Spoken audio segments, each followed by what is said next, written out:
Assalamualaikum warahmatullahi wabarakatuh. Selamat malam. Yang kami hormati Bapak Dr. Dwi Janarto dan Bapak Dr. Bunyamin selaku dosen pengampu mata kuliah Teknik Tenaga Listrik, Prodi Pendidikan Eksekusi. Kami di sini akan presentasikan mengenai kapasitor.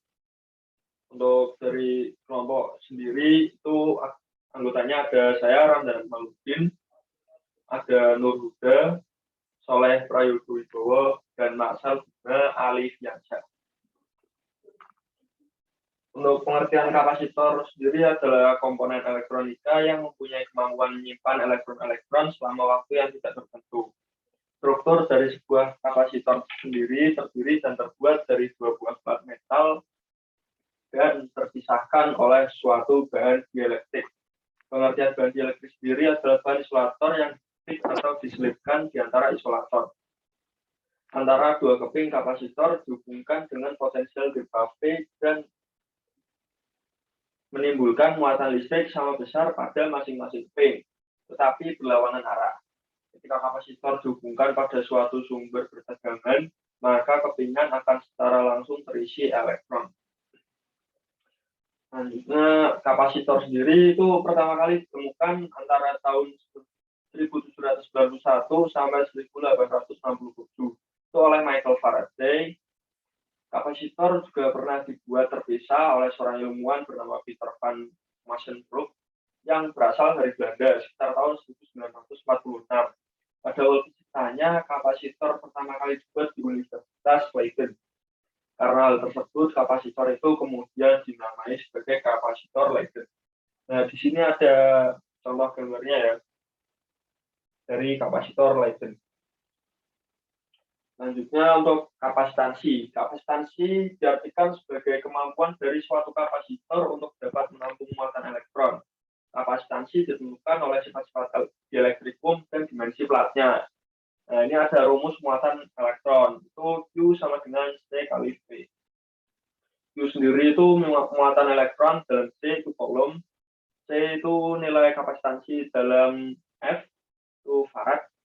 V itu besar tegangan dalam V, volt. Untuk rumus dari kapasitansinya itu ada C sama dengan epsilon 0 kali epsilon 1 kali A per D. Untuk epsilon 0 itu permitivitas ruang hampa. Untuk epsilon 1 itu permitivitas relatif dari media dielektrikum antara kedua plat. A itu luas penampang. Untuk D itu jarak antara kedua plat. Lanjutan konstanta waktu, yaitu waktu yang diperlukan oleh kapasitor untuk mencapai 2/3 dari tegangan rangkaian. Konstanta waktu dinyatakan dengan persamaan sebagai berikut. T sama dengan R kali C. T sendiri berarti konstanta waktu, sedangkan R adalah resistensi dalam ohm. C sendiri berarti kapasitansi dalam F atau farad. Rangkaian kapasitor secara seri.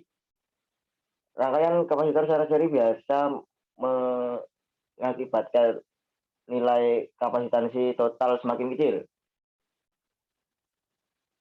Dengan rangkaian kapasitor secara paralel, akan melibatkan nilai kapasitansi menganti semakin besar, seperti contoh yang ada di bawah. Lanjut, Mas. Fungsi kapasitor. Berikut adalah fungsi-fungsi dari kapasitor. 1. Kapasitor berperan sebagai isolator. Jadi fungsinya yaitu untuk memperlambat arus DC atau arus searah. Berfungsi sebagai penyaring atau filter dalam sebuah rangkaian power supply. 3. Berfungsi sebagai pembangkit frekuensi pada alat osilator. 4. Berfungsi untuk menyimpan tegangan dan kuat arus pada periode tertentu. 5. Pada rangkaian antena, kapasitor adalah sebagai frekuensi. Bisa dilanjutkan oleh saudara. Mungkin. Monggo. Baik, terima kasih. Selanjutnya, prinsip kerja kapasitor. Saat kedua keping dipisahkan oleh isolator, maka kapasitor akan bersifat normal atau netral. Namun pada saat terhubung dengan tegangan, titik pada ujung kutub negatif akan menolak elektron. Pada saat kapasitor telah terisi penuh dengan elektron, maka tegangannya akan mengalami perubahan. Lalu elektron yang terdapat pada kapasitor ini akan mengalir menuju rangkaian yang dibutuhkan. Sebelum adanya muatan pada kedua plat, bahan dielektrik memiliki dipole acak sehingga bersifat isolator. Setelah plat bermuatan menghasilkan medan listrik ke arah kanan, muatan pada dielektrik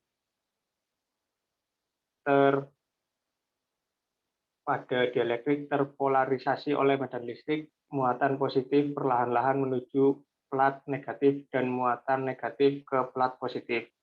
Akibatnya terdapat medan listrik baru pada dielektrik yang melawan medan listrik semula yang saling menghilangkan sehingga medan listrik total menjadi nol dan arus berhenti mengalir. Next, Mas. Selanjutnya jenis-jenis kapasitor. Secara umum, kapasitor dibagi menjadi beberapa jenis yang berbeda. Kapasitor sendiri dikelompokkan menjadi dua jenis, yaitu yang pertama kapasitor berdasarkan fungsi dan kegunaannya. Kapasitor nilai tetap. Kapasitor jenis ini merupakan kapasitor yang nilai kapasitansinya tidak mengalami perubahan.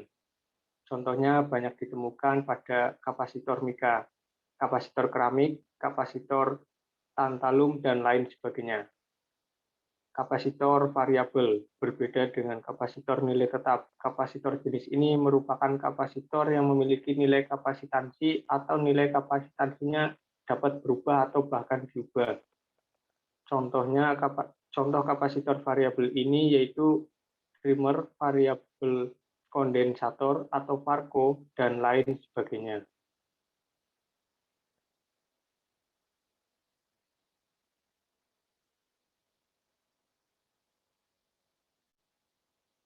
Lanjutan, kapasitor berdasarkan bahan pembuatannya. Kapasitor juga dibedakan berdasarkan bahan pembuatannya. Bahan-bahan yang diperlukan untuk membuat sebuah kapasitor pada umumnya adalah bahan yang berjenis dielektrik. Bahan dielektrik yang sering digunakan dalam suatu kapasitor antara lain sebagai berikut. Yang pertama, kapasitor keramik. Kapasitor keramik merupakan kapasitor yang terbuat dari bahan keramik. Kapasitor keramik tidak mempunyai kutub negatif dan positif. Kekurangannya adalah nilai kapasitansinya yang sangat rendah.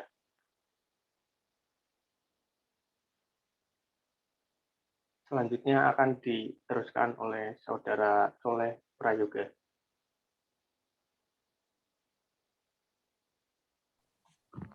Baik, terima kasih. Yang selanjutnya adalah kapasitor polister. Kapasitor polister ini memiliki bentuk yang agak mirip dengan kapasitor keramik. Akan tetapi kapasitor ini terbuat dari bahan polister dan mempunyai bentuk persegi dan ukurannya yang sangat kecil. Kapasitor ini seringkali digunakan untuk bermacam-macam rangkaian elektronika. Contohnya seperti power supply, amplifier, coping, dan lain sebagainya. Yang selanjutnya adalah kapasitor kertas. Seperti namanya, kapasitor yang satu ini terbuat dari bahan dielektrik kertas. Jenis-jenis kapasitor ini tidak mempunyai polaritas dan kapasitansinya sekitar 300 VF. Next.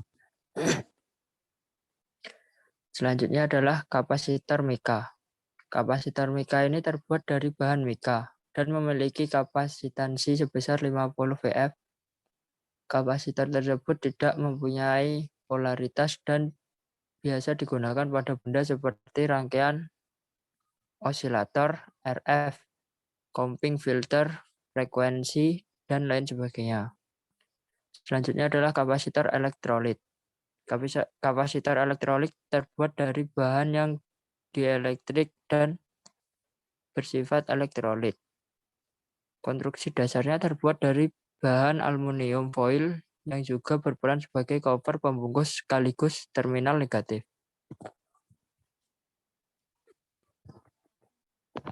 Terima kasih. Demikian presentasi dari kelompok kami. Saya kembalikan ke moderator. Ya, oke. Yang dari presentasi kami selanjutnya itu mau membahas pertanyaan ya. Ya, Jadi sebelumnya pertanyaan itu udah dikasih. Untuk pertanyaan pertama itu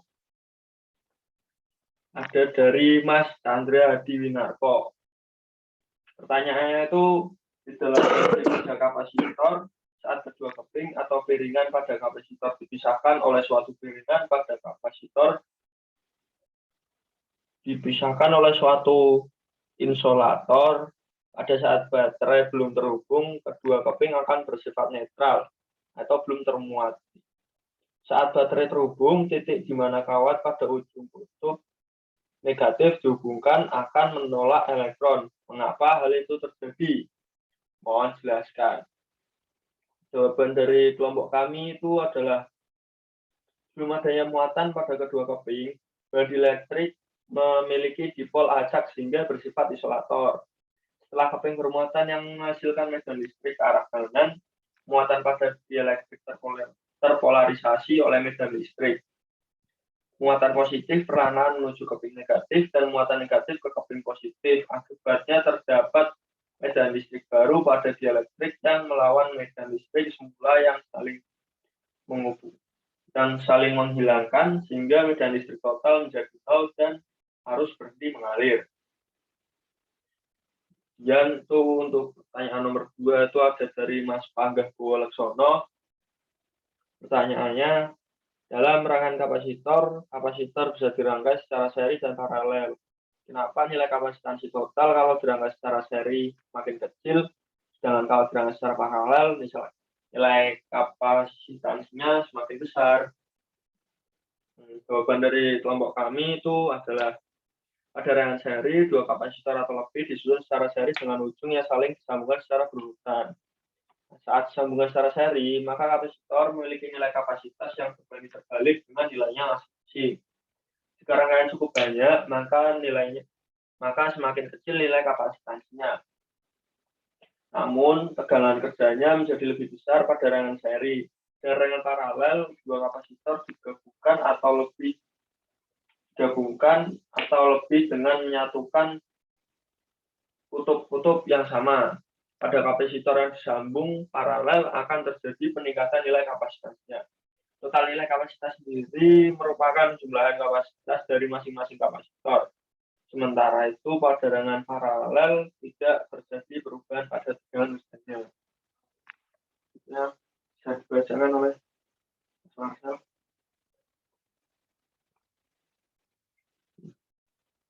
baik, terima kasih.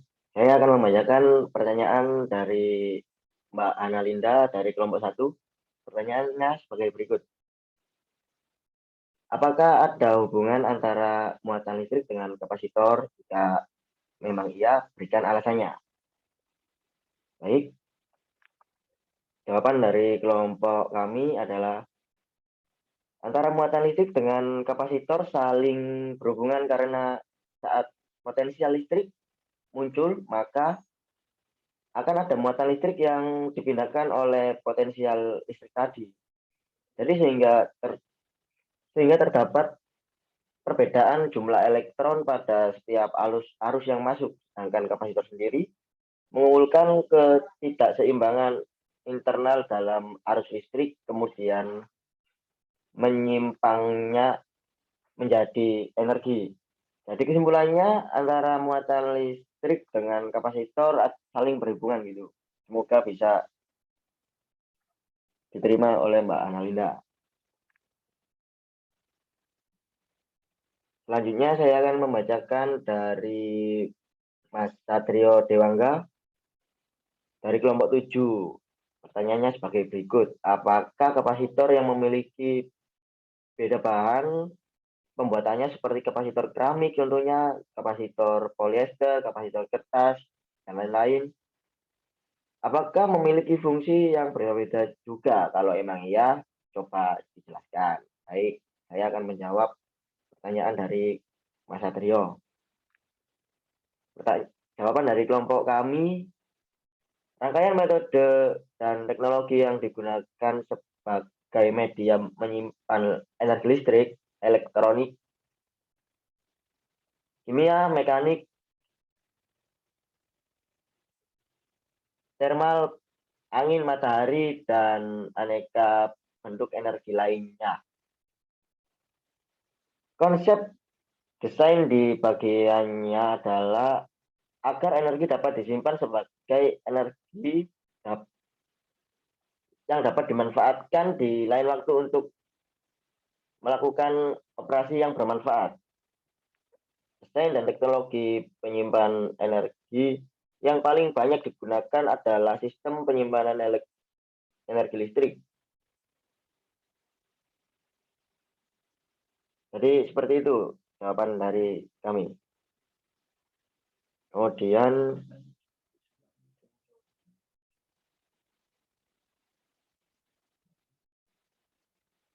bisa dilanjutkan, mungkin saudara. Ya, untuk pertanyaan selanjutnya dari Mas Krishna Triprasadjo, kelompok 5. Dalam penyimpanannya, energi apa saja yang dapat disimpan oleh kapasitor dan bagaimana prosesnya tersebut? Ya, untuk jawabannya adalah yang tadi yang dibacakan Mas Marshall itu jawabannya dari pertanyaan Mas Krishna.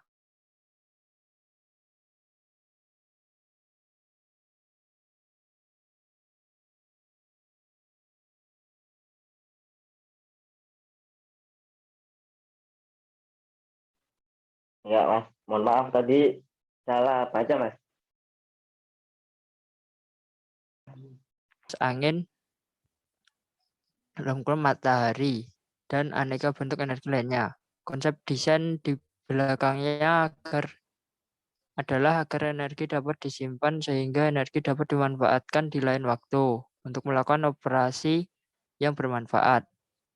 Desain dan teknologi penyimpangan energi yang paling banyak digunakan adalah sistem penyimpanan energi listrik.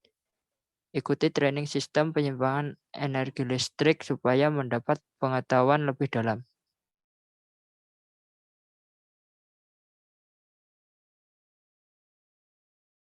Dan konservasi. Dan untuk pertanyaan selanjutnya, yang tadi pertanyaan Mas Satrio Dewangga, kelompok 7. Maaf tadi salah kesalahan teknis. Jawabannya,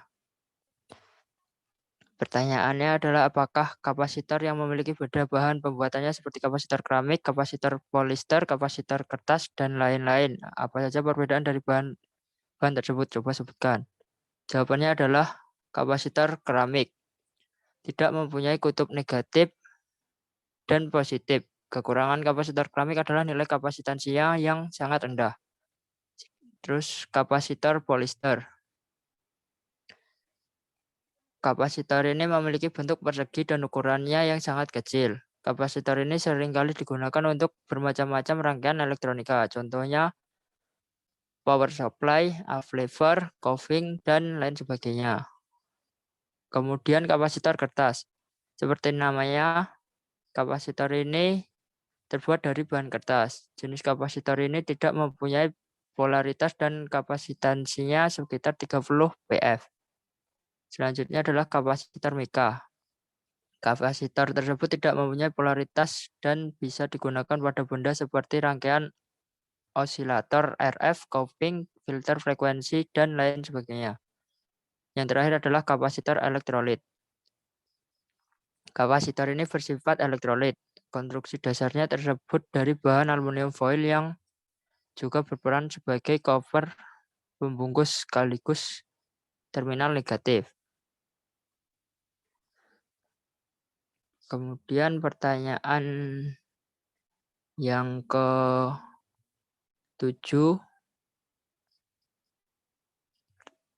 Pertanyaan yang ke-7 dari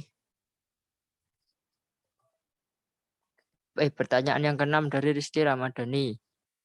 Kelompok 4. Pertanyaannya adalah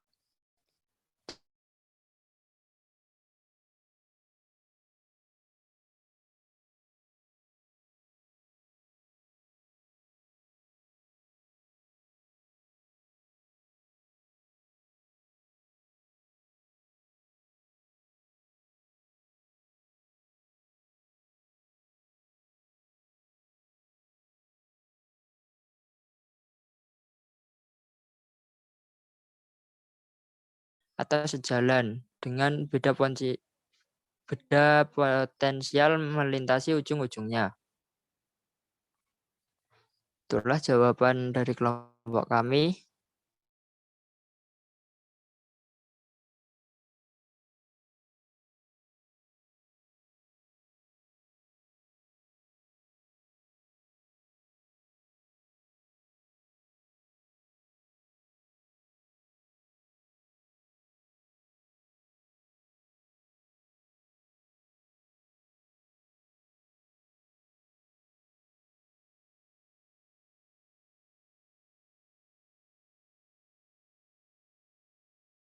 Yang multi purpose.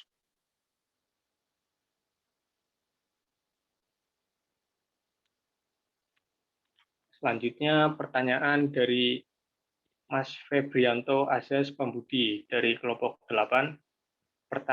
Pertanyaannya, dapatkah kapasitor mengalami kerusakan dan kerusakan apa saja yang sering dialami? Jawaban dari kelompok kami yaitu korslet atau korslet di antara kaki-kakinya saling menyambung, layaknya terhubung oleh kabel konduktor.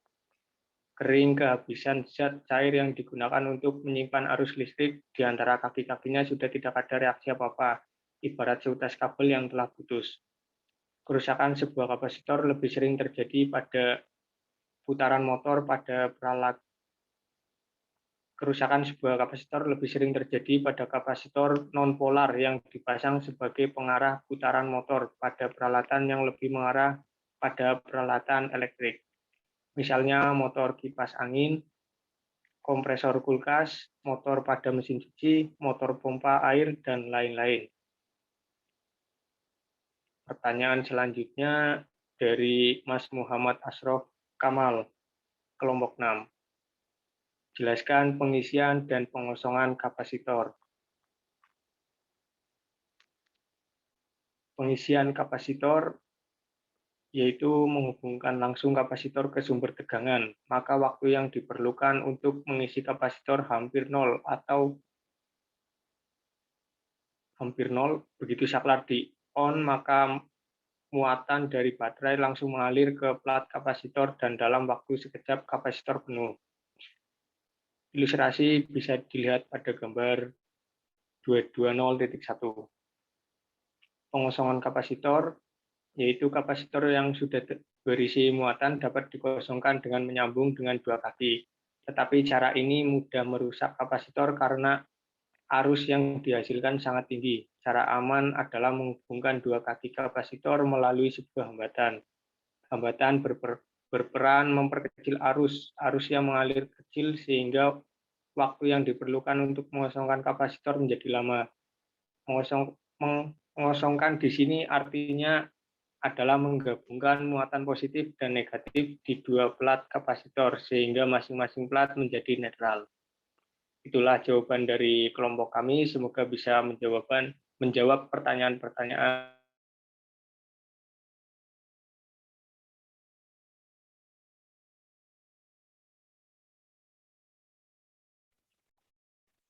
Nah, ya, untuk pertanyaan-pertanyaan sudah terjawab ya semuanya. Sekian dari kelompok 2. Mohon maaf apabila ada kesalahan baik teknis maupun salah kata, atau salah berucap, salah sikap. Kami mohon maaf.